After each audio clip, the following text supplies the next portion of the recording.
Hey friends, welcome back to Drawing the Line, the official podcast of the National Democratic Redistricting Committee. My name is Marina Jenkins. I'm the Executive Director of the NDRC. I'm John Bisognano. I'm the President of the NDRC. We've got a lot happening in the redistricting landscape. This week we're going to cover Virginia, Maryland, Colorado, Florida, and beyond. Also a lot happening in courts, so we're going to get into all of those updates.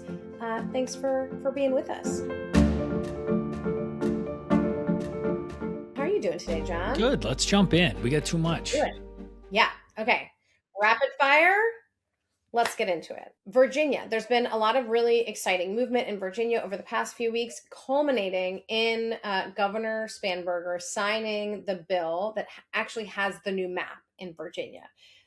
So that is a really exciting development. We've been sort of tracking this very closely. And so getting that out the door, we know that the process is already set up so that there will be a special election for this ballot initiative on April 21st. And now the map is in place, so voters who are going to the ballot in Virginia know exactly what they're voting on and what the map is going to look like that they can vote to put into place. So it's super exciting. Yeah, and as we've said the whole time, it's so important that the voters have the ability to vote on something like this and that they can see the map. They can look at it, they can process it. You can go on, whatever platform you want to look at and see different versions of it. Analysts have takes on it. I think you can go and really understand what you're voting on and make sure that you get yourself to the polls, and you can exist in the context of what's happening in the entire country and what we're still living through in the moment where Donald Trump still is pushing every single state to gerrymander as much as possible. And we need to be able to combat that. There's a "we exist in the context." We exist in the context. I know. In there. Sorry, Did I say that? That was what my smirk was about. We exist in the context of all that has come before us and all.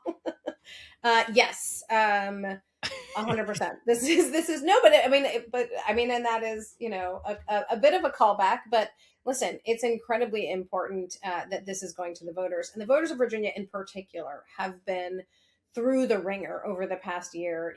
So much of the folks living in particular Northern Virginia are, folks who the economy of Northern Virginia is so tied to the federal government and sort of like the hell that was wrought on that community and federal employees by DOGE. I mean, it's been so long, we almost forget about the chaos that was, the beginning of the Trump administration last year, let alone, the all of the disastrous cuts to all of the incredibly important federal programs and NIH and, just the list goes on and on and on before you even get to sort of the horrors of what we've been seeing more recently with, ICE and everything that's happening. So it seems like the voters of Virginia being able to have their voice heard in this moment is so incredibly important. So it's going to be great to be able to make that happen.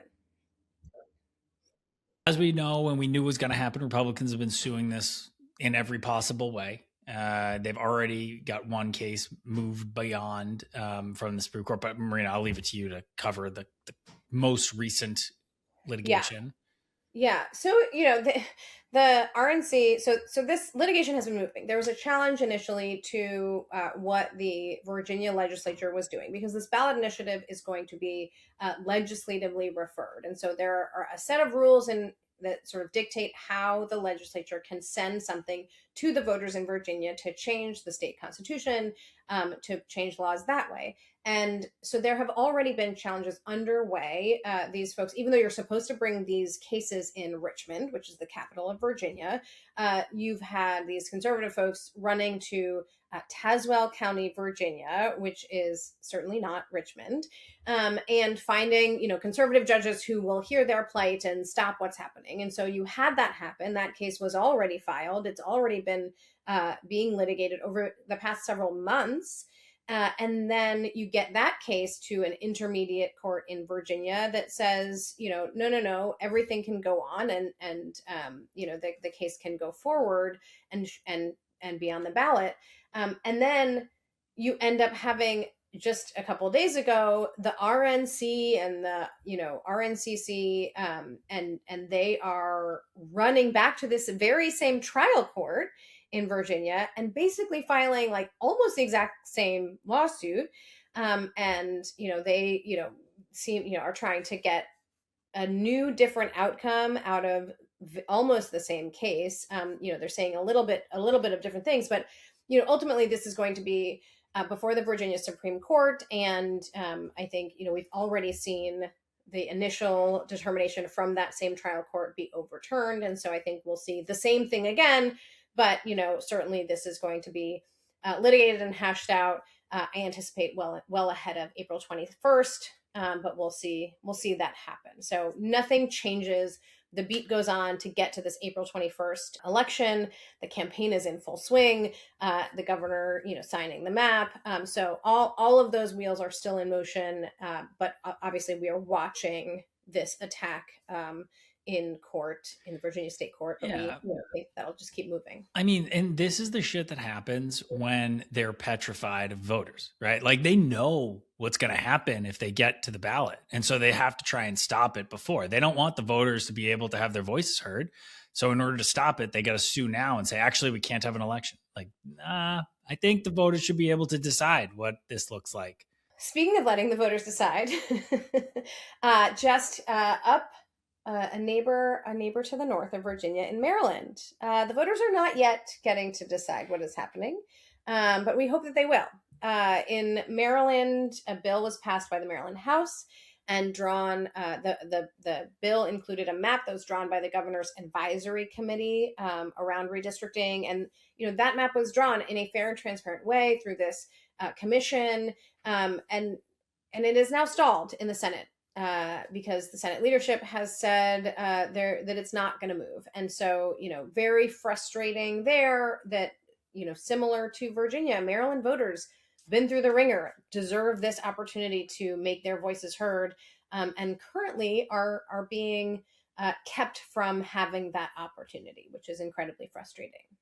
Yeah. And I mean, the Senate president has just put it into a committee and decided that he's not going to let it go to the floor, which I think is kind of the most appalling part of it. Yeah. Whether he likes it or doesn't like it is fine. Every senator is entitled to listen to their constituents and try and understand their opinions. That makes total sense to me, but not to let the other senators vote on it just because you don't want to have to deal with it as a situation or a problem or whatever. Like, it doesn't make sense. They should be able to vote. The full Senate body, just like the full House body, should have the opportunity to vote on it, even in places where it is not moved forward. Like even looking back to like the Republican state of Indiana, where they, had a lot of pressure from the president and the vice president to put forward a map that was quite frankly absurd. But, they didn't have the support in the Senate. And so they moved it to a vote. They let the senators vote in Indiana and the senators voted it down. They're not even letting the senators vote in Maryland, which that's the part that just doesn't sit right with me when it comes to, allowing for this process to be heard. If you're going to block it, at least just let your folks vote on it. And then maybe it doesn't work. If you got the vote, that's fine. If you don't like enough people don't like it, that's fine. If they don't support it, let them vote against it. But like, that's not even, they don't even get the opportunity to vote on it.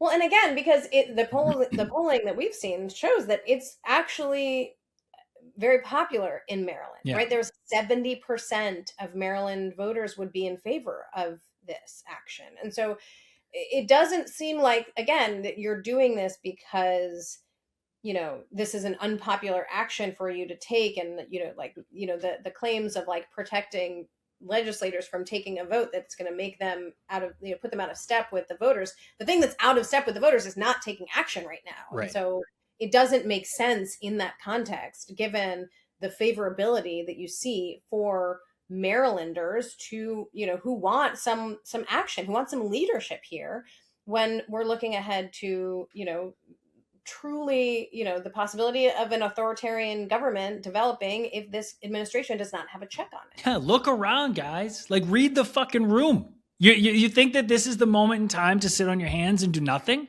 Like, this is the moment in time for action. I don't hear any grassroots activist or volunteer or voter that's out there saying, please do nothing. Please let this continue. Let this current moment in time continue. Look at Donald Trump's approval ratings, right? Like, these are the moments that you need to take action. And if you're just looking at Donald Trump's approval rating, which is in the basement, and saying, I don't think we should do anything. I think nothing is better. Like I just can't understand that perspective. And maybe that's just me. Maybe some would say I'm dramatic. I don't think I'm being dramatic. I think we are living in a very difficult moment in time, and we should all be taking the action that needs to be taken in order to fight back against it. Yeah, I agree with you. I do not think Cool. you're being dramatic. I think you're spot on. um, well, and so we'll just keep rolling because there's so much for us to get to. There's a lot happening. But going back to a state again where this, is going to voters.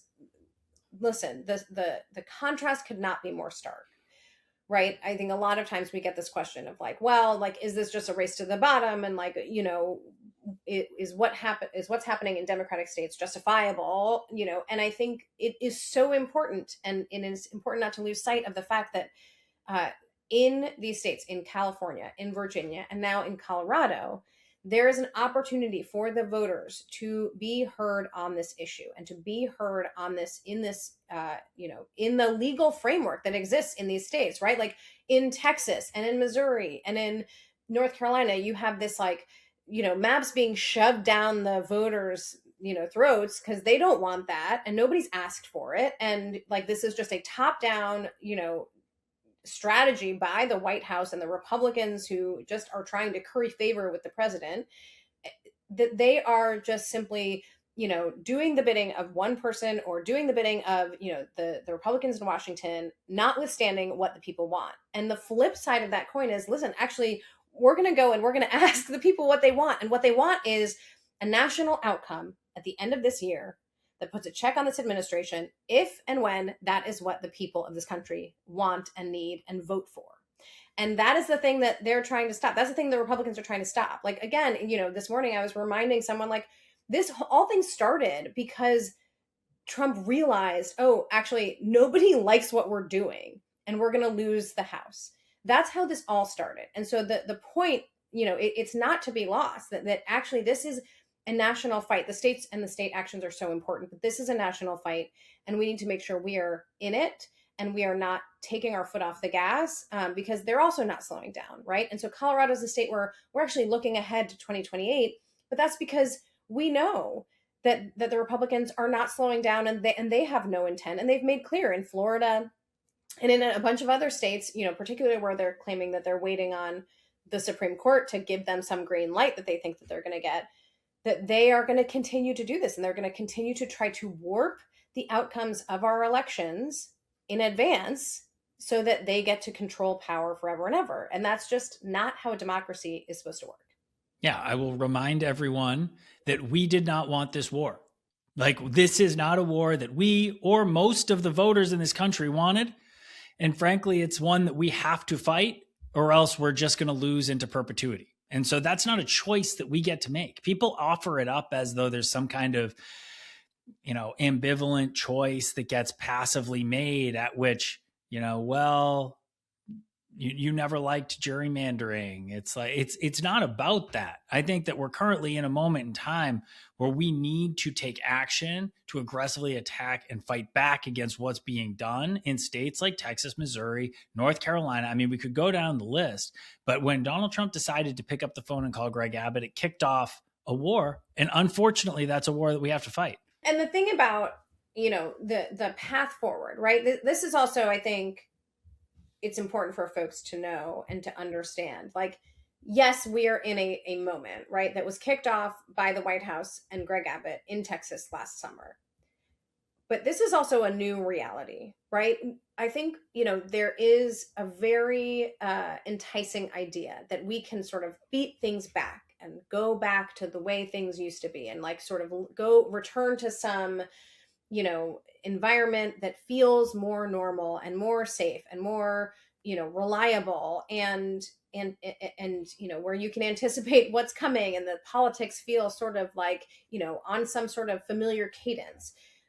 We're not in that universe. And I think it's important for folks to, it's hard, but it's important for folks to really grapple with that a little bit, right? Like we are now fighting for the fate of our democracy.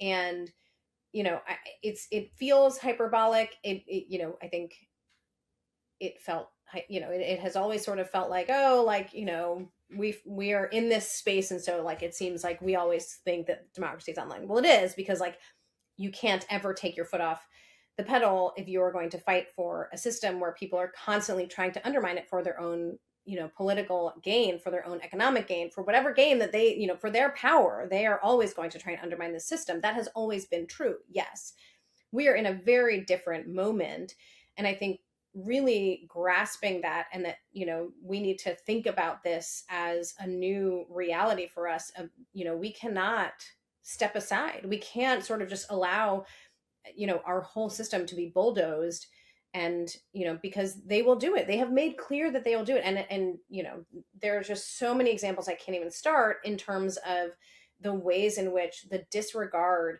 for any accountability to voters or to the American public is exemplified by this administration, by Republicans across the country every day. And it's just irresponsible to say like, well, like we gotta play by the rules that they're not playing by, because like that's what we should do, because I don't know why. Look, this is what we need to do. We need to fight this war. We need to win this war, and we need to pass a partisan gerrymandering ban in this country nationally. Period. That's what we need to do. The courts are also playing an important role in what's happening. And we are now in the midst of the stress of decision days that the Supreme Court is announcing that, like, on, such and such days, they're going to announce opinions. It's super stressful. At 10 o'clock a.m., you log on to SCOTUS blog, you refresh and refresh and refresh, and hope that if the whatever decision you are particularly watching, for us, we are waiting on the Clay decision, that either comes and has good news, or that it doesn't come because, oh my gosh, it's so stressful, and it's going to be a torrent of sort of outcomes and consequences that come out of a bad decision from the court, certainly. So we are waiting on the Clay decision. The Clay decision, for to remind folks, is a case out of Louisiana, where there was a new fair map drawn to enforce Section 2 of the Voting Rights Act back in 2022, and that map went into effect in 2024 and will be used, we believe, again in this cycle. And a collateral attack was made on that win, and similar to for what we were talking about in Virginia, the like running to a different court that they think is going to be more favorable in a conservative part of the state, and finding a judge that is going to go and say, you're right, this map is a racial gerrymander against white voters. That is what the case was. This case is now before the Supreme Court, and they are potentially have the ability to undermine Section 2 of the Voting Rights Act, which is an incredibly important tool. Again, as I noted, like, there's all these other cascade of outcomes that could happen. There are a bunch of states, South Carolina, even Alabama and Louisiana themselves, who have recently had successful Section 2 enforcement, which has expanded opportunities for Black voters in those states, and equal access to the ballot for those voters. But those states have all signaled already that the minute this decision comes down, they're going to try and move and redraw new districts to take those rights away, to take that access to the ballot away for voters of color across this country, particularly in the states across the South, and black voters, and Black and brown voters, in Texas and other places, in Florida. Like these are incredibly important rights that could be taken away by the court. Yeah, so and like some of them aren't just rumors. It's like they're like passing bills that are moving deadlines so that they can wait as long as possible. It's not like we're just like hearing in the rumor mill. Some people, one specific crazy legislator wants to do something. It's like this is real. So we're watching that. We'll keep folks up to date. We have not yet seen the decision. We have no idea. The court just issues it. It schedules the decision days, and then you don't know beforehand which decisions are going to come that day. So you just have to kind of wait and see. So we will keep folks updated. We are watching very closely, and we'll be with you with an update as soon as we have one. The other court, there's a lot of other courts. It's such a silly system. It's absurd. It's absurd that we can like build rocket ships with AI at this point, but the Supreme Court, the highest court in the land, only delivers information via boxes that walk through a specific door on a specific day to specific people that are allowed into a specific room to see those papers and then walk out of the room without their phones and text like their editor Right. or whatever and say, yeah, this is what happened. It's like such Right. it's absurd. And like we're not even getting the information like from directly from the court. It's like someone who's in that room then like runs out and like tells the person who blogs, and we all follow the blog. It's like, here's what the year is box. this? This is how your country this country needs to do business now because this box is on this table. Yeah. It's nonsense. Anyways, we're in the future. I mean, it's a good note. It's a good note. The Supreme Court needs a lot of reforms. Yeah. Let's start with that, but not end with that. Start with that. So Donald Trump today said that maybe Democrats should increase the size of the court to 21. He said. It's a lot of people. I was thinking fewer, but don't threaten me with a good time. Let's do it. He's on board, it seems. I haven't seen that yet. Oh, bipartisan unity. Whoop. Everybody's on the same page. Fascinating. Okay, I'll have to look into that. I'll give you time to process that one. I got to process that suggestion. That's interesting. Well, throughout the country, there's a lot of other litigation moving. In Utah this week, there is a federal case, once again, where it's like they are losing and then they run to what they think is going to be a more favorable court with crazy legal arguments. And in Utah, that has happened. In this case, they are running from the state court to the federal court. There's already very active, years-long litigation that has been moving up and down the Utah state court system, right? And has most recently landed in a decision by the Utah trial court to allow a fair map in Utah for 2026. Now, this is getting appealed to the Utah Supreme Court. There is no need to go somewhere else. And yet, you have a bunch of Republican elected officials in Utah running into federal court and saying, no. The state court doesn't have authority here. The state court doesn't have the ability to draw a new map to enforce these rights for these voters.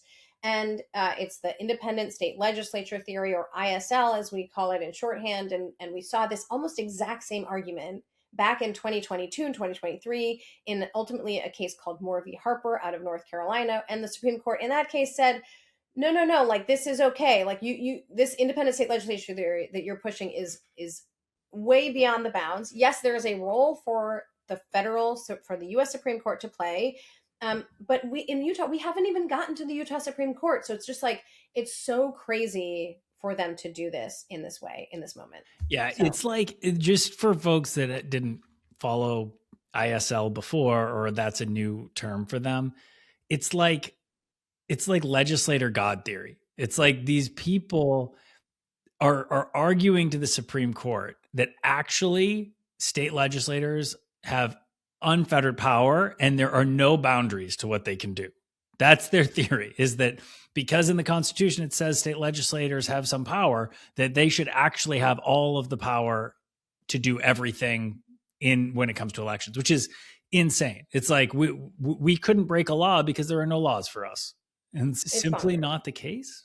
Maybe I would say. And the actually, Supreme Court keeps saying, everyone's saying, actually, there are some laws that you have to abide by, and they're like, we don't have any laws. It's crazy. Well, and they're doing Republicans are doing the same thing in New York, where there has been litigation ongoing in New York, the New York State court system, and a state trial court struck down New York's congressional map and ordered that state's commission to draw a new map. And then you have an appeal that, so the Republicans in that case first tried to appeal simultaneously to the intermediate court and the highest court in New York. So most state court systems, as the federal court system, have three levels. So there's the trial court level, there's like an intermediate appellate court level, and then there's the highest level, which in most cases is called the Supreme Court at the state level, as well as at the federal level. In New York, for whatever reason, the trial court is called the Supreme Court, and the highest court is called the Court of Appeals. It's because New York. It's of course, New York doesn't have the same naming convention as everybody else. Of course they don't. It just causes confusion because everyone's like, the Supreme Court issued a decision. And you're like, that's just the trial court. It's okay. Just a bunch of Yankees fans naming stuff. It's unbelievable. I know. Another day, I'll tell the story about how that was when you're in law school, you get cold called. It's like, Socratic method. And so this is why, this is why the legal system is fucked up for so many reasons. But like you show up and like you were supposed to have read all this stuff. And then like the professor just like goes around the room and randomly calls on people and asks some questions. And my very first day of law school, the very first question was this question about which court like ruled on this. And of course, like I got it wrong because I was like, oh, Supreme Court of New York, that's the highest court. Like, obviously I thought I knew like that seemed like a super basic. And I was like, nanner, trick question. Like, cool. Thanks, prof. Anyway, that's an aside. But the crazy thing that's happening in New York. We're not even in the deep end of the pool at this point. We're in the ocean. We're off. It's been a week. Listen, I have a point. Stay with me. In New York, what's happening is that they have, not only did they do that, they tried to go to both the intermediate court and the highest court at the same time. And New York's highest court was like, no, that's not how this works. You go to the intermediate court first. They get to answer it first. And they were unhappy with that. So they're going to the U.S. Supreme Court from a case that was decided by a trial court in a state court system. They're like, oh, we need the U.S. Supreme Court now to weigh in.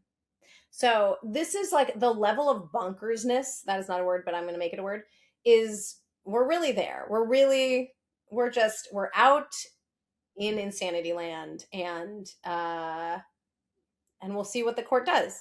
I have sort of stopped thinking that there's anything too crazy for them to do. This feels too crazy for them to do, but we'll see.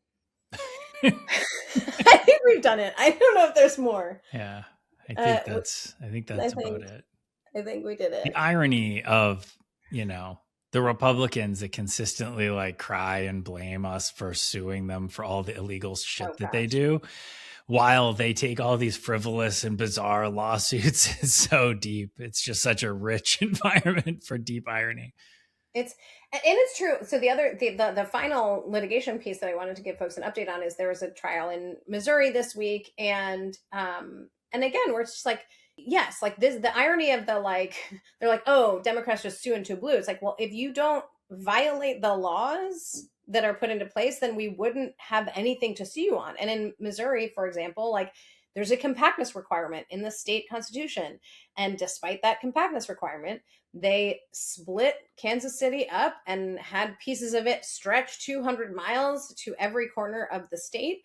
And they're like, well, why, why should we care about that? It's like, oh, because there's a law. It's like your state constitution. I don't know. Like, you guys are the people who seem to really, care about the Constitution when it is convenient for you. It's got a little spicy. It's got a little. Anyway, sorry, folks. I was talking really fast today, but if you like our show, please stay with us. Come back another time. I will try and talk less quickly next time. Just kidding. I never do that. Yeah. I won't. But follow us on YouTube and Instagram at Dem Redistrict. Go to our website, democraticredistricting.com. Stay with us. We'll have all the updates as we keep rocking and rolling in this new crazy redistricting world that we're in. This show is produced by Reed Dudley, Sophia Pedroso, and Manuel Marce. Special thanks to Alex Yang. Editing and mixing by Play Pretend Media.